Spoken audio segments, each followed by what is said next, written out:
Please welcome Wolfe Blum. Hello. So I was the girl who cried wolf. My mom, in our Kansas 70s mustard yellow kitchen, pulls the casserole from the oven. A lump lodges in my throat as I stand gripping my aluminum Hobby Lobby lunchbox. She turns to me and in her deep southern drawl says, "What is it, sunshine?" One long, tangled sentence bursts out as tears soak my face. I've been waiting all day just to get home, to tell her what happened. "Mom, I fell down. I fainted at school and I hit my head and it really hurt and it was scary." And she places the orange, white Corningware dish on the counter, fixes her hands on her hips and says, "Aw, Lay, don't worry. Don't cry wolf, because when you do and you hurt, nobody will listen." I'm 10. My long, bony toes grip the edge of the sandpaper diving board, and my knees shake. I sip quick breaths and gaze down at the chlorine-filled pool. Kids behind me begin to holler, "Hurry up, what are you, chicken?" I turn to see if he's looking. "Daddy, do you see me?" He's casual in a plastic lounge chair.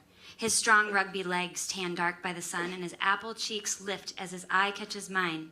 "You can do it, kiddo." I jump, I learn to flip and dive and do it over and over, as long as he is watching. I'm 12.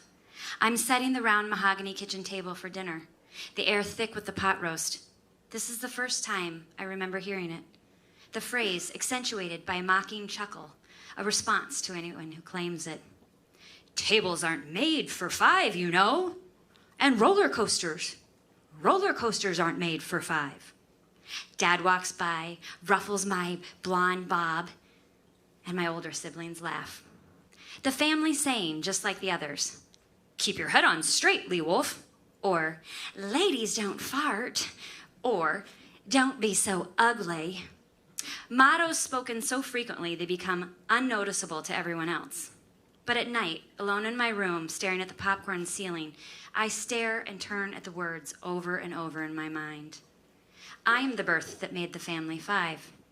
Did they not want another child? Did they not want me? "Aw, sweetheart, you have a crazy imagination," my mom says when I ask her. Yet imaginary or not, the actions of adults in my life cultivate this core belief. I perceive that my mere presence is a constant thorn in their side. Too loud, too stubborn, too everything. And sometimes I catch it in her eyes. This exasperation that burrows deeper and deeper over the years. I surmise that my birth somehow ripped open the tidy seams of a family of 4. So I will be the person they want me to be. A survival instinct familiar in tribes, animals, and people. A desire to fit, a desire to belong. I try to make them proud of me, constantly asking for reinforcement to my insecure wonderings. Did I do a good job? I ask her after every performance, now a teenager enthralled by life on the stage. "What do you think?" "Did you see my grades?" I would ask him over the phone once they moved to different homes. What I can't control is the fire I ignite in them. Not always, but often.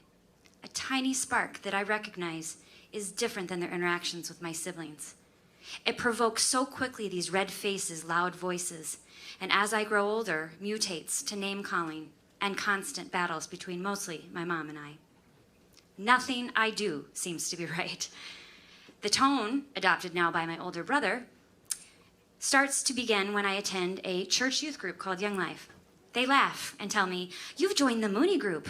"Are you going to your Mooney group again?" my brother teases with a detestful smirk. In college, I major in theater, and Dad is enraged. I'm choosing a career that will leave me broke.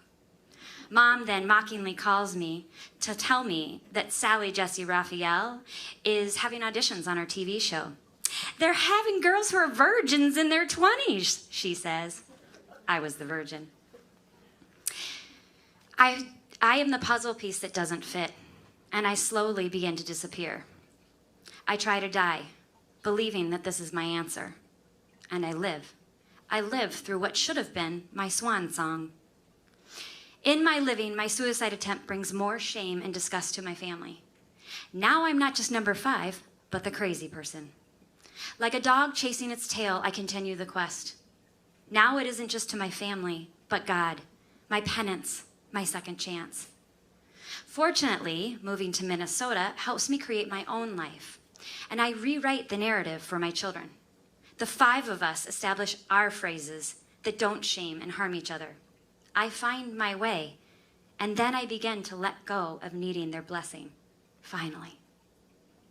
In 2018, I buy an ancestry kit. As a Minnesota transplant, my blonde hair and bright eyebrows drive this constant question. Are you Scandinavian? No, I say, very sure of my Wolfe heritage. German, not Scandinavian. I have the Wolfe genes, the stubborn, strong-willed tenacity, just like my grandma Wolfe. Ancestry has a different answer. I'm not German, but Scandinavian. And I'm Irish, much more of it. So on Black Friday, I succumbed to purchasing the hottest Amazon trending GIF, and I mindlessly sent it to my sister, her own ancestry kit. How fun it will be to trace our heritage and learn more about our wolf genealogy. I know I'm a wolf. My strong quads like my dad's, and everyone says you have your father's eyes. My sister calls, and I hear a whisper on the phone. Half sisters. Half sisters. Which one of us? I ask. Which one? I don't know, she says.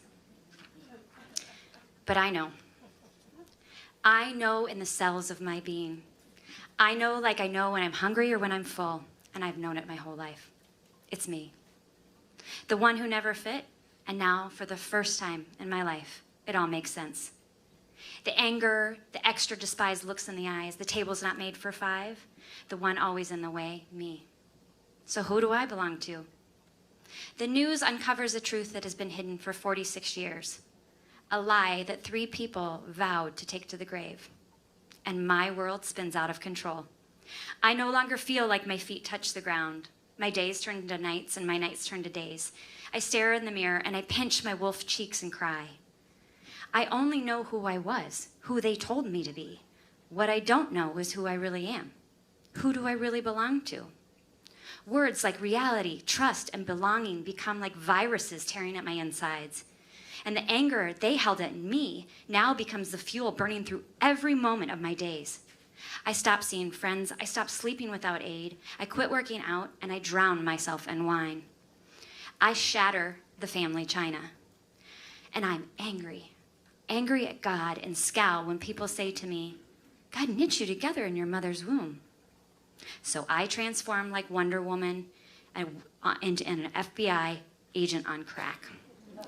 I'm scouring the internet, downloading raw data, researching genealogy, investigating death records, and any road that might lead me to the truth. And with the help of some DNA angels, we find him, a father I never knew was missing. I call Mom, and I announce his name. Her lie flies off the tongue as if she said it 1,000,000 times. Oh, he died in the war. No, he didn't die in the war. In fact, I had the pleasure of meeting this man, my birth father, when he picked me up at the airport on a hot Atlanta day this past July. It took everything in me not to run to him like Will Ferrell and Elf and say, "Are you my dad?" I was so anxious to quell my anxiety and fear surrounding this new life of mine. But he was kind, and it was his eyes that slay me. My eyes. Looking into his, I knew they were mine. So I'm slowly crawling my way into this new life, but a different life. A life where I was, and now I am.